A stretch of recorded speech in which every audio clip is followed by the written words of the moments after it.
So, Florida nursing home employees surrendered to face charges and deaths of patients during the hurricane. And it's not during the hurricane, what happened after the hurricane, excuse me. So let me just tell you, let me set the mood, set the stage, right? So former nursing home administrator Jorge Carballo, I'm sorry if I'm saying that wrong, and two nurses whose names were not who were not released, turned themselves in today.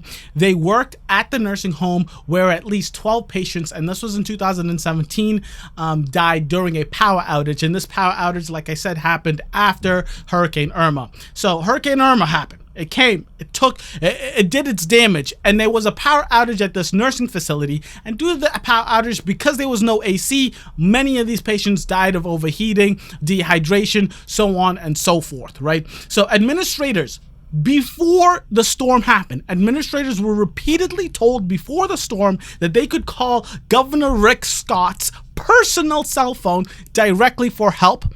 Let me give you, spoiler alert, they did call. They called 5 different times. And what did Governor Scott do? Zilch, nada, zero, nothing. Nothing. Not even an answer. Nothing. Zero, nothing, right? So it was pretty bad. Even though there was no answer, there was no help from the governor. Let me tell you how bad these 12...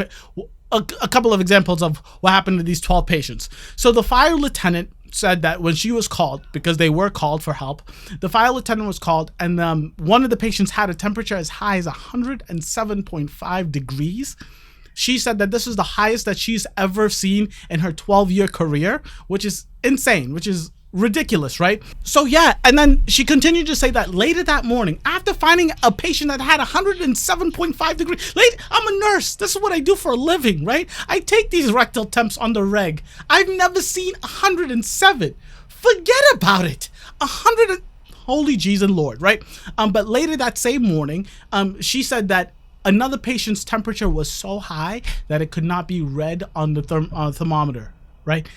It is insane. That is insane.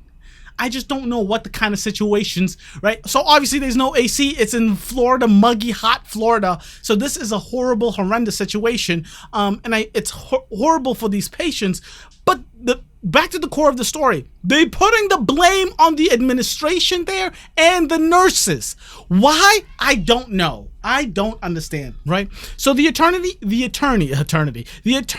that is protecting the administration and the nurses that came forward said that they sat there languishing, waiting for the cavalry to come, and nothing ever happened. He continued on by saying, and this is what I feel like, right, is the real truth of the story. What you should be seeing. The real crime is that the state is looking to blame selfless caregivers, and the evidence will show that no crime was committed. All the articles I read, all the research I've done for this specific story, this is where I'm leaning towards right now. If there's something changes, I will make an update for this video. But as of right now, it looks like the healthcare providers and the administration in this building did all they can do to try to keep these patients safe, right? And then because now the administration and these nurses came forward, they went back to Governor Scott, who now is in the Senate. He's no more governor. He's in the Senate. So Scott, who now serves in the U.S. Senate, said in a statement that the nursing home should have called 911. Continued on by saying nothing can hide the fact that this healthcare facility failed to do their basic duty to protect life. Again, spoiler alert, they did call 911. They did. Not once, not twice, they called many, many times. Let me tell you. So the day of the outage, the day that the power outage went off, in the facility, they called 911 twice for 2 different patients, right? And the day after, this is the morning, it's not even the day after, the morning after, they called 911 six different times within 3 hours. 6 different times within 3 hours for 6 different patients. And Governor Scott says, hands are clean. After promising that they could call him for help, he didn't do anything to help evacuate the building.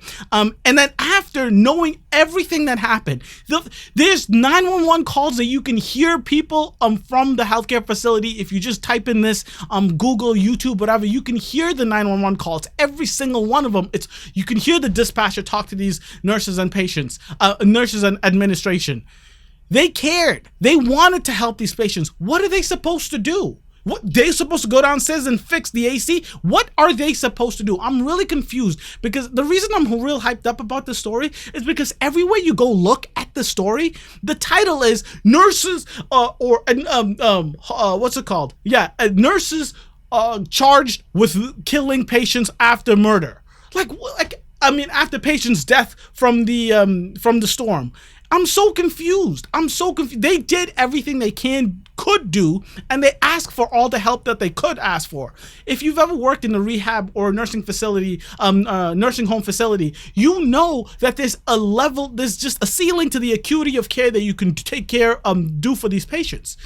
When these patients are overheating 107.5 degree temperatures, and some temperatures that can't even be read because they're that high, there's nothing you can do. You call 911. You try to get them to a different hospital. And that's what they did multiple times, on top of trying to get a hold of the governor at the time, Rick Scott, to help them evacuate the building. But nothing was heard, and now the blame is being put on them. I think it's disgusting, and I hate the fact that when you look at the headlines for these stories, it's blaming the nurses, it's blaming the administration. They did everything they could. It's really frustrating to see that. It really bothered me quite a bit, to be honest. Thank you guys so much for watching. I really do appreciate this. If you guys were informed or educated in any way, shape, or form by these stories, please hit that like button. If you liked my presentation of the news, I really suggest you subscribe and hit the notification bell so you know every time Q the Nurse drops some hot, fresh press news.